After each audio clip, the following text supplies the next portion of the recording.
역사상 가장 성대하게 치러진 국장을 한번 상상해 보시겠어요? 로마 제국의 기반을 다진, 로마 그 자체라고 할 수 있는 위대한 황제 아우구스투스가 세상을 떠났습니다. 네, 온 제국이 애도하는 엄청난 순간이죠. 맞아요. 수많은 군중이랑 원로원 위원들이 마르스 광장에 모여서 막 숨을 죽이고 있는 그런 장면이요. 근데 여기서 진짜 기막힌 일이 하나 있습니다. 어떤 부분이죠? 이 완벽하게 연출된 장엄한 무대 맨 앞줄에 단 한 사람이 보이지 않아요. 아, 그 사람 말이죠. 네, 바로 죽은 황제의 뒤를 이어서 제국의 모든 권력을 물려받은 차기 황제, 그러니까 유일한 상주인 티베리우스입니다. 여러분, 상주가 실종된 황체의 장례식이라니 이게 도대체 어떻게 된 일일까요? 정말 미스터리한 상황이죠. 그래서 늘 호기심 많고 배움을 멈추지 않는 여러분을 위해서 오늘 우리의 심층 탐구는 이 기막힌 미스터리를 한번 추적해 보려고 합니다. 우리가 아는 하얗고 매끄러운 대리석 조각상 뒤에 숨겨진 그 핏빛으로 얼룩진 로마의 진짜 얼굴을 마주할 시간입니다. 네, 오늘 우리가 다룰 핵심 자료인 상주 없는 아우구스투스 장례식. 이 자료가 바로 그 지점에서 출발하거든요. 로마의 가장 찬란했던 황금기, 기원전 45년부터 서기 14년까지를 다루고 있습니다. 기록만 보면 정말 엄청난 번영의 시기잖아요. 그렇죠. 하지만 이 시기를 단순히 로마가 번영했다, 이런 결과론적인 시각으로만 접근하면요, 장례식이 얽힌 이 거대한 권력 투쟁의 본질을 완전히 놓치게 됩니다. 아, 겉보기와는 다르다는 거군요. 맞습니다. 이 미스테리를 풀기 위해서는 당시 로마를 쥐락펴락했던 세 명의 핵심 인물들이 어떻게 서로의 숨통을 조이고 있었는지, 그 기저에 깔린 심리적인 메커니즘을 먼저 이해해야 하거든요. 네, 그래서 오늘 탐구는 한편의 치밀한 정치 스릴러와도 같습니다. 여러분도 머릿속에 세 명의 캐릭터를 한번 딱 띄워보시죠. 첫 번째, 자기가 세운 제국에 집착하다 못해 주변 사람들을 채스물처럼 썼던 아우구스투스 황제. 아주 독선적인 인물이죠. 그리고 두 번째, 그 황제의 눈과 귀를 가리고 마쿠에서 모든 정보를 통제했던 서늘한 설계자 황후 리비아. 마지막 세 번째는 이 두 사람의 그늘에서 자라나서 누구보다 상황을 냉철하게 꿰뚫어보고 있었던 리비아의 친아들이자 황제의 양자 티베리우스입니다. 이 세 사람의 관계는 권력의 정점이라는 공간 안에서 아주 기형적으로 얽혀 있었습니다. 특히 아우구스투스 황제와 티베리우스 사이의 갈등은 단순히 성격 차이가 아니에요. 그럼 뭐였죠? 권력을 유지하려는 자와 그 권력의 구조적 모순을 깨달은 자의 필연적인 충돌이었죠. 와, 그 충돌의 시작점을 보면 진짜 숨이 막힐 지경이거든요. 웬만한 아침 드라마는 명함도 못 내밀 수준의 그 강제 결혼 사건이 출발점이었잖아요. 네, 아주 잔혹한 사건이었습니다. 그러니까 아우구스투스와 티베리우스는 나이 차이가 21살입니다. 티베리우스는 젊은 시절부터 황제가 권력을 주기 위해서 얼마나 많은 피를 묻혔는지 두 눈으로 똑똑히 보며 자랐거든요. 근데 기원전 21년에 황제가 자기 혈통을 남기겠다고 42살인 자기 신복 아그리빠를 16살인 친딸 율리아와 결혼시킵니다. 나이 차이가 상당했죠. 24살 차인데 그래도 둘 사이에 아이가 5이나 태어났어요. 근데 문제는 아그리빠가 병으로 죽은 직후에 벌어집니다. 네, 아우구스투스는 권력의 공백을 단 하루도 견디지 못하는 인물이었습니다. 자신의 핏줄을 이어갈 새로운 보호자가 필요해지니까 아주 폭력적인 해결책을 꺼내들거든요. 진짜 말도 안 되는 해결책이었죠. 맞습니다. 양자였던 티베리우스에게 사랑하는 아내 빕사니아와 당장 이혼하고 과부가 된 자신의 친딸 율리아와 재혼하라고 명령을 내린 겁니다. 잠깐만요. 이 족보의 귀괴함을 여러분도 아셔야 합니다. 죽은 아그리빠는 원래 티베리우스의 장인이었어요. 네, 복잡하게 얽혀 있죠. 그러니까 황제가 지금 유력한 후계자한테 너 당장 네 아내랑 파혼하고 방금 죽은 네 장인의 전처애자 과부가 된 내 친딸이랑 결혼해 이렇게 지시한 겁니다. 이거 현대기업으로 치면 재벌 회장이 유력한 후계자를 임원진 다 모인 자리에서 불러놓고 생판 남도 아닌 가족끼리 막 끔찍한 정략 결혼을 하라고 윽박지른 거나 마찬가지 아닙니까? 현대의 기업 경영권 승계도 잔혹하지만 로마 제국에서는 회장님 눈밖에 나는 순간 단순히 해고를 당하는 게 아니거든요. 바로 목이 날아가는 거죠. 네, 목숨이 날아가는 상황이었습니다. 황제의 명령은 절대적이었고요. 티베리우스는 피눈물을 머금고 사랑하는 아내와 이혼을 해야만 했죠. 진짜 너무 비참했을 것 같아요. 하지만 여기서 우리가 주목해야 할 것은 티베리우스가 느꼈을 엄청난 무력감과 분노입니다. 인간으로서의 존엄성이 완전히 짓밟힌 티베리우스는 그 황제의 친딸이자 새 아내인 율리아와 잠자리를 아예 거부하고 철저히 겉돌기 시작하죠. 그 반항심이 결국 대형 사고로 이어지잖아요. 기원전 13년에 티베리우스가 원로원 회의장에 서서 엄청난 폭탄 발언을 던집니다. 아주 역사적인 순간이죠. 제국의 광대한 영토를 한 사람에게 집중시키는 것은 최선이 아니다. 재능 있는 자들이 힘을 합쳐야 한다. 저는 자료 읽으면서 제 눈을 의심했습니다. 아니, 천하의 아우구스투스 황제 면전에서 대놓고 1인 독재 체제를 비판했다고요? 네, 공개적으로 말이죠. 권력이 황제 한 명한테 완전히 집중되어 있는데 이런 발언을 하는 건 소신 발언 정도가 아니라 그냥 목숨 내놓는 정치적 자살행위 아닌가요? 표면적으로 보면 무모한 자살행위가 맞죠. 하지만 티베리우스의 이 발언은 그냥 홧김에 던진 투정이 절대 아닙니다. 아, 계산된 발언이었나요? 그는 생모인 리비아의 피를 물려받아서 매우 이성적이고 분석적인 능력이 뛰어난 인물이었습니다. 그가 보기에 로마는 이미 도시국가 수준을 넘어선 거대한 제국이었거든요. 어마어마하게 넓어졌으니까요. 그렇죠. 지중해 전체를 아우르는 이 거대한 영토의 정치, 경제, 군사를 황제 한 명의 머리로 통제한다는 것은 물리적으로 불가능하다는 구조적 한계를 정확히 짚어낸 겁니다. 아, 시스템의 붕괴를 미리 예견한 실무자의 아주 날카로운 통찰이었군요. 정확합니다. 전문적인 관료제나 권력의 분산 없이 오직 황제의 개인적인 카리스마에만 의존하는 시스템은 결국 무너질 수밖에 없다고 경고를 한 거죠. 듣고 보니 아주 합리적이네요. 하지만 문제는 이 말을 듣는 사람이 절대 권력에 잔뜩 취해 있던 아우구스투스였다는 사실입니다. 아무리 합리적인 조언이라도 1인 독재자에게 권력을 나눈 자는 제안은 곧 반역이자 자신의 권위에 대한 거대한 도전으로 들릴 수밖에 없거든요. 황제 입장에선 기가 막혔겠네요. 네, 그래서 이 발언을 기점으로 티베리우스는 황제의 눈밖에 단단히 나게 되고요. 후계 구도에서도 치명적인 타격을 입게 됩니다. 참, 유능하지만 윗사람 비위를 전혀 맞추지 못하는 뼛속까지 차가운 실무자. 그게 바로 티베리우스였네요. 근데 이렇게 최고 권력층에 균열이 생기기 시작하면 그 파장은 반드시 비극적인 나비 효과를 불러오게 마련이잖아요. 불길한 징조들이 나타나기 시작하죠. 네, 그 조금 전인 기원전 16년부터 쌓여온 불운의 연쇄를 보면 정말 기가 막힙니다. 티베리우스랑 그의 22살짜리 동생 드루수스가 각각 전방인 도나우강이랑 라인강으로 파견을 나가 있었는데 거기서 동생 드루수스가 빙판길 낙마 사고로 너무 허무하게 사망을 해버려요. 정말 안타까운 사고였죠. 그리고 그 비극은 꼬리에 꼬리를 물고 계속 이어집니다. 한겨울에 동생의 시신을 운구해서 로마로 돌아오는 그 혹독한 과정 중에 황실 유모의 어처구니 없는 실수로 드루수스의 갓 태어난 아기 클라우디우스가 소아마비를 앓게 되거든요. 아, 갓난아기가요? 네, 결국 하반신이 마비되는 평생의 장애를 안게 되죠. 황제의 압박, 강제 이혼, 동생의 죽음, 조카의 장애. 이런 엄청난 스트레스들이 막 겹치니까 결국 멘탈이 무너진 티베리우스는 모든 직책을 던져버리고 로도스 섬으로 은둔을 해버리죠. 그냥 도망친 겁니다. 완전히 권력의 중심에서 물러난 거죠. 근데 청취자 여러분, 권력이라는 진공 상태는 절대 그냥 비어있지 않잖아요. 티베리우스가 로마를 딱 비운 사이 무대 뒤편에 숨어있던 진짜 실세, 황후 리비아가 드디어 칼을 뽑아듭니다. 무자비한 숙청이 시작됩니다. 네, 티베리우스의 경쟁자가 될 만한 인물들을 아주 무자비하게 쓸어버리기 시작해요. 강력한 차기 후계자로 거론되던 율루스 안토니우스라는 인물을 황제의 친딸 율리아와 간통했다는 죄목으로 엮어버립니다. 로마 시대의 반역죄 다음으로 강력한 정치적 무기가 바로 이런 간통죄 같은 도덕적 스캔들이었거든요. 증거도 없이 그냥 엮어버린 거군요. 네, 명확한 증거가 없어도 소문만으로 정적을 완전히 매장할 수 있었으니까요. 리비아의 치밀한 공작에 딱 걸려든 안토니우스는 변호할 기회조차 얻지 못하고 사형 판결을 받아 결국 자살하고 맙니다. 진짜 잔인하네요. 그뿐만이 아니잖아요.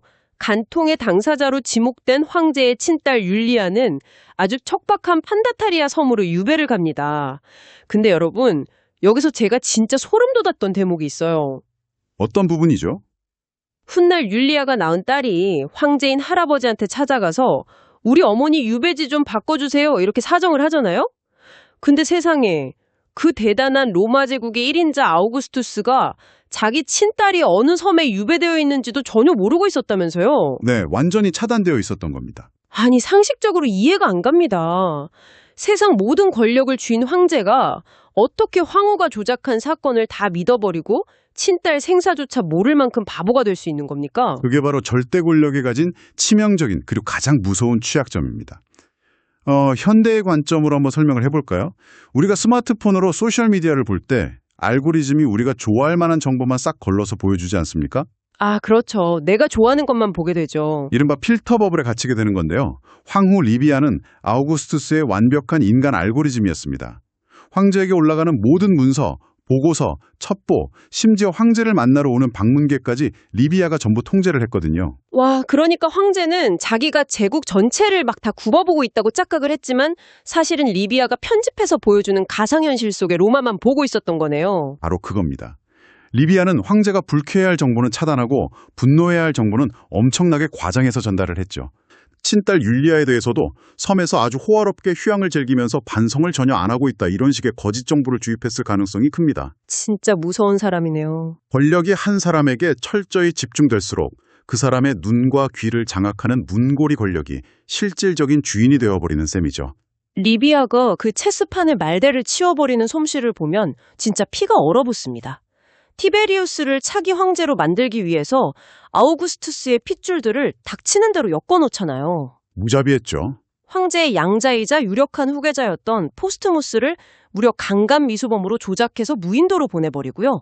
심지어 유배간 친딸 율리아가 낳은 또 다른 딸, 즉 황제의 손녀마저도 임신 스캔들을 조작해서 유배를 보내버리죠. 네, 철저하게 가지치기를 한 겁니다. 이때 아주 어이없게 엮여들어간 남자가 그 유명한 시인 오비디우스인데 이 사람은 50살이 넘을 때까지 그 손녀랑 단 한 번도 마주친 적이 없는 일면식도 없는 사이였어요. 오비디우스는 그저 리비아의 시나리오를 완성하기 위해서 희생된 아직 불행한 엑스트라에 불과했습니다. 리비아의 목표는 오직 단 하나, 티베리우스의 경쟁자가 될 수 있는 아우구스투스의 직계 혈통을 영원히 제거하는 것이었고 그 목적을 달성하기 위해 제국의 사법 시스템을 철저하게 사유화해버린 것이죠. 내부에서 이렇게 유능하고 똑똑한 싹들을 다 잘라내버리고 황제 입맛에 딱 맞는 예스맨들만 남겨두니까 제국이 뭐 운전할 리가 없죠. 결국 외곽에서부터 제국의 성벽이 와르르 무너져 내립니다. 아주 뼈아픈 패배가 찾아오죠. 그 유명한 토이토브루크 숲 전투, 바루스라는 좀 무능한 사령관이 적의 속임수에 넘어가서 로마 정예 군단 3개를 몽땅 날려먹고 전멸당하는 대참사가 벌어집니다. 황제가 너무 충격을 받아서 밤마다 궁전을 돌아다니면서 바루스야, 내 군단을 돌려다오 막 이렇게 울부짖었다고 하잖아요. 이 대참사는 사실 아우구스투스가 자초한 결과라고 볼 수 있습니다. 권력투쟁 속에서 능력보다는 철저히 자신에게 충성하는 아주 순종적인 인물만 기용을 하다 보니까 실전 능력이 턱없이 부족한 바루스 같은 인물이 사령관 자리에 앉았던 것이죠. 예스맨의 최후네요. 결국 발등에 불이 딱 떨어진 황제는 자존심을 꺾고 자신이 그토록 껄끄러워하던 군사 전문가 티베리우스를 게르마니아 전선으로 다시 부를 수밖에 없었습니다. 여기서 티베리우스의 능력이 또 빛을 제대로 발하죠. 티베리우스는 복수심에 불타서 막 무리하게 전면전을 벌이는 대신에 아주 차가운 두뇌 플레이를 시작합니다. 맞습니다. 티베리우스는 로마군이 지형적으로 굉장히 불리하다는 걸 알았거든요. 그래서 대규모 전투 대신에 고도의 심리전과 정보전을 택하게 됩니다. 구체적으로 어떻게 했죠? 적의 사령관 아르미니우스가 승리에 도취해서 부족들에게 폭정을 일삼는 상황을 역이용했어요. 적의 진영의 첩자들을 막 풀어서 내부 분열을 유도하는 물밑작전을 아주 조용하고 치밀하게 전개했죠. 와, 이거 완전히 현대전에서나 볼 법한 고도의 특수작전이잖아요. 피를 흘리지 않고 적을 안에서부터 말려 죽이는 아주 훌륭한 전략입니다. 근데 황제의 반응이 어땠습니까? 별거 달가워하지 않았죠. 4년 동안 뭔가 빵빵 터지는 화려한 승전보가 안 들려온다고 너 너무 무능한 거 아니냐? 하면서 티베리우스를 덜컥 강판시키고 아주 젊고 화려한 게르마니쿠스라는 장군으로 교체를 해버립니다. 황제는 결과를 원했으니까요. 여러분 혹시 회사 생활하시면서 이런 경험 없으신가요? 조용히 문제 다 해결하고 리스크 관리 철저히 하는 진짜 유능한 실무자는 뒷전이고 당정 눈에 보이는 프레젠테이션 화려하게 잘하는 사람만 막 예뻐하는 상사 말입니다. 로마 제국이나 지금이나 사람 사는 건 진짜 똑같나 봅니다. 독재자에게 필요한 건 문제를 근본적으로 해결하는 지루한 과정이 아니라 당장 대중을 열광시킬 선전용 승리였으니까요. 그런데 바로 이 지점에서 늙어가는 황제 아우구스투스가 자신의 후계 구도를 다시 한번 뒤엎으려는 아주 위험하고 치명적인 도박을 시도하게 됩니다. 아, 드디어 그 사건이군요. 서기 14년 7월 황제의 최측근이었던 막시무스라는 인물이 은밀한 제안을 하죠.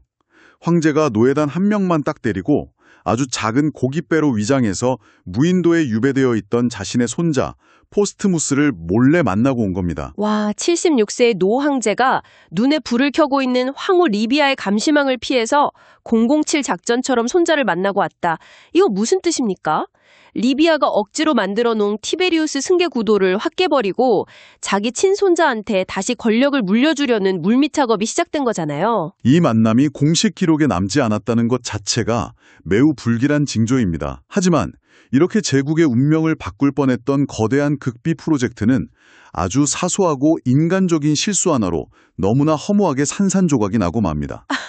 맞아요. 그 측근 막시무스요. 아, 제가 다 탄식이 나옵니다. 막시무스가 어느 날 밤에 퇴근하고 나서 자기 아내 마르키아한테 여보, 나 사실 어제 황제 모시고 몰래 유배지 가서 포스트무스 만나고 왔어. 이걸 그냥 털어놓은 겁니다. 역사적으로 가장 완벽한 보안 시스템도 결국 인간의 입을 통해서 무너집니다. 진짜 입이 방정이네요. 엄청난 스트레스와 중압감에 시달리던 막시무스는 가장 믿을 수 있는 아내에게 그 무거운 짐을 잠시 덜어놓으려 했던 거겠죠. 하지만 문제는 리비아의 무시무시한 정보망이 그들의 침실 문 앞까지 이미 뻗어 있었다는 사실입니다. 마르키아가 황후 리비아의 다과회 같은 곳에 딱 갔을 때 리비아가 아주 슬쩍 유도신문을 하잖아요. 뭐 물고문, 전기고문 이런 거 한 것도 아니고 그냥 차 한 잔 마시면서 일상적인 대화인 척 슬쩍 떠봤는데 마르키아가 거기에 홀랑 넘어가서 남편의 비밀을 다 불어버린 거 아닙니까? 완전히 걸려든 거죠. 마치 첩보 영화에서 사소한 정보 유출 하나 때문에 요원들이 줄줄이 암살당하는 그런 장면 같아요. 리비아는 즉시 상황이 어떻게 돌아가는지 직감을 했습니다. 황제가 살아있는 한 자신이 평생을 바쳐 구축한 권력이 하루아침에 날아갈 수 있다는 걸 깨달은 거죠. 가만히 있을 리가 없죠. 그리고 그 대가는 즉각적이고 아주 잔혹하게 치러집니다.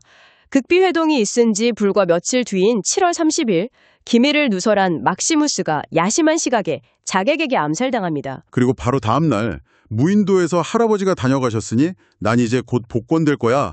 이러고 해서 희망에 부풀어 있던 손자 포스트무스 앞에도 어부로 위장한 암살자들이 딱 나타나서 무참히 살해해버리죠. 철저한 입막음이었습니다. 게임 끝입니다. 결국 리비아의 피비린내 나는 승리로 후계 구도가 확정된 거예요. 자, 이제 모든 정적이 제거되었습니다. 권력으로 가는 고속도로의 방해물이 싹 치워진 직후에 절묘하게도 황제에게 아주 기이한 최후가 찾아옵니다. 여러분, 여기서부터가 오늘 우리 탐구의 진짜 하이라이트입니다. 암살 사건 직후에 아우구스투스와 리비아는 서둘러 로마를 떠나 카프리 섬을 거쳐 남부지방으로 여행을 떠납니다. 그리고 보름쯤 지났을까요? 리비아가 원로원에 공식 서한을 하나 보내거든요. 뭐라고 보냈죠? 8월 19일 황제 폐하께서 캄파니아의 놀라에서 내 품에 안겨 아주 평온하게 숨을 거두셨다. 세상에! 그리고 황제의 유언장 내용이라면서 티베리우스에게 제국의 모든 특권과 재산을 양도한다는 사실을 아주 전격적으로 공표하죠. 그러니까 공식 기록만 보면 아주 평화롭고 순조로운 권력 이양입니다. 근데 조금만 상식적으로 파고 들어가면 의혹이 한두 개가 아니에요. 수상한 점이 너무 많죠. 사망 발표 이후에 황제의 시신을 로마로 운구하는데 8월의 폭염 속에서 시신을 그냥 세마포로 싼 채 오직 밤에만 이동을 시킵니다. 그렇게 구맹이처럼 기어서 무려 12일이나 걸린 9월 1일에야 시신이 로마에 도착을 해요. 당시 로마의 도로망을 생각해보면 도저히 납득할 수 없는 속도입니다.